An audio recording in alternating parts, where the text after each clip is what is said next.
Hey everybody, how y'all doing today? My name is Tay and welcome back to my channel Inspire Me, where I talk about current or relatable topics all from a godly perspective. And today's topic is called, is the enemy trying to stop the future from being birthed? Actually, I wanted my grandmother before she passed away to talk about this because I felt like it would be better, coming from her.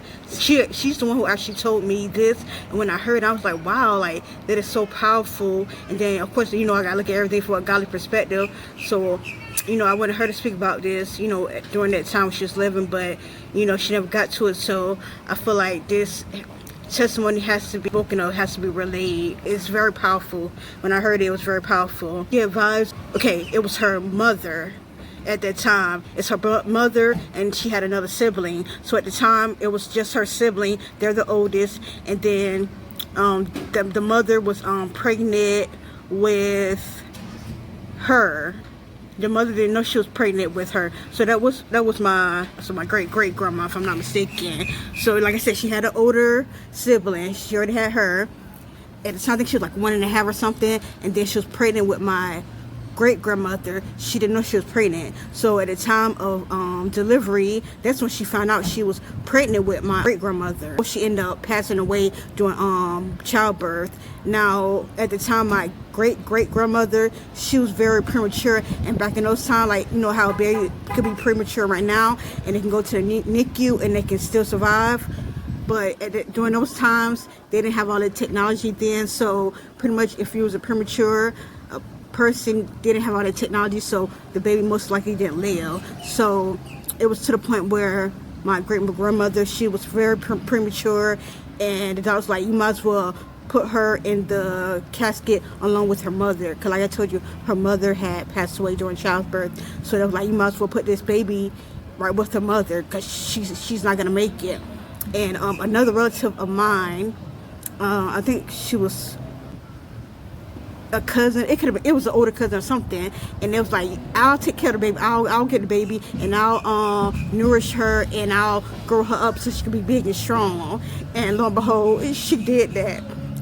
And by her doing so, my great grandmother, she got strong, got older, and then she had my grandmother and her kids, and then my grandmother had my mother, and then my mother had me, and then I had my kids, my daughter and my son. But when she told me that, I looked at it like, way back then the enemy tried to stop lineage, because he knew the future. Even though we might not know, believe me, he knows. He knows, like, wow, this person gonna be birthed, and this person gonna be a powerhouse. This person gonna live for God. This person gonna bring so many souls to God. I can't let that go down. I can't let that happen.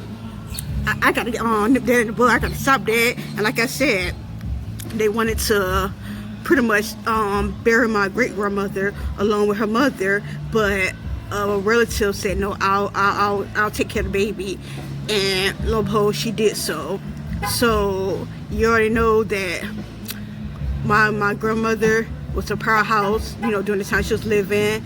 My mom, some things she had to, work out, whatever, but she's a powerhouse too. And I'm a powerhouse, and my daughter's gonna be a powerhouse. And, that lineage gonna go on to God calls us home. But you see how the enemy thought he was so crafty and tried to stop that? You can't stop. One thing about it, you can't stop what God has in plan, what God has in motion. You can never stop that. And I thought about, I'm pretty sure it's a lot of instances in the Bible, but I thought about with Moses. And the reason why I thought about Moses too, because I swear about on a lot of videos on Redefine TV, they were speaking about, I think, kingdom men exist or something. And like, I just to hear that just kingdom men speaking from a godly perspective, it just gives me hope to know that my kingdom spouse is out there, and I don't gotta settle. So yeah, I was just happy about that. But when I listened to that, one of the men they brought up with Moses, and that made me think about, when Moses was born, I think, was it Pharaoh, or it was one of them, I think it was Pharaoh, somebody was pretty much saying, all the women that's pregnant with young men or firstborn men or something like that, kill them. Don't let them live. But the not maid servants, those women, they was like, nah, this ain't gonna be so. And when Moses was born, they hid him in a river. And thank God that I forgot who it was, but somebody from the Egyptians, they saw the baby and they took him and grew him up. And you know, if you read the story later on, God used Moses to pretty much get the children of Israel out of captivity from Egypt. But you see how the enemy used Pharaoh, him to try to kill the firstborn. If they would have killed Moses, God couldn't have used Moses because he wouldn't have been living.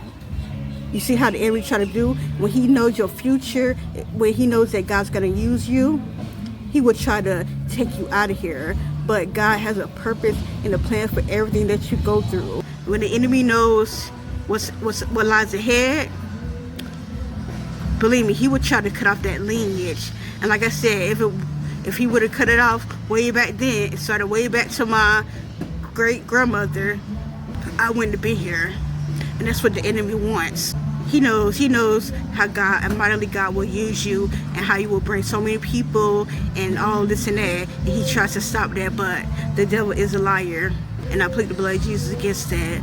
But everything in my family is covered, and I just thank you, Lord, for just allowing a person in the family to say, no, I'll take care of her. Because she could have said, oh, this is my baby, I could, I ain't gotta do all this, but she didn't do that. She took care of her like that was her own and grew her up. And now look at today. And I'm very happy. I'm very grateful, God. I'm just so happy. Like I said, when my grandmother told me that, she told me that a couple of times. I was like, man, you gotta come on my channel and talk about that. But like I said, of course she never did, but I feel like I have to do it. It's very powerful and it's very touching. When I heard that, I was like, God, you was even looking out for us even then. And yeah, I explained to y'all, I went to the beach on my birthday and the bridge was closed, but yeah, the bridge is actually open. So yeah, I went on across it and talking to God and everything like that. So yeah, that's pretty much all I had to say regarding that. Make sure you like, make sure you share, and also make sure you subscribe to my channel. Y'all have a blessed day. I came on here last time on my birthday and it wasn't people on it, but on it today, so I'm gonna try this time. Maybe because it was Sunday on my birthday, and then today's not Sunday, so maybe that's the reason why. But yeah, it's so hot out here, y'all. Jesus, but it was a little rainy earlier, so thank God it did stop because I didn't want it to be raining. But yeah, I just came out here just to get a peace of mind and just to think and talk to God.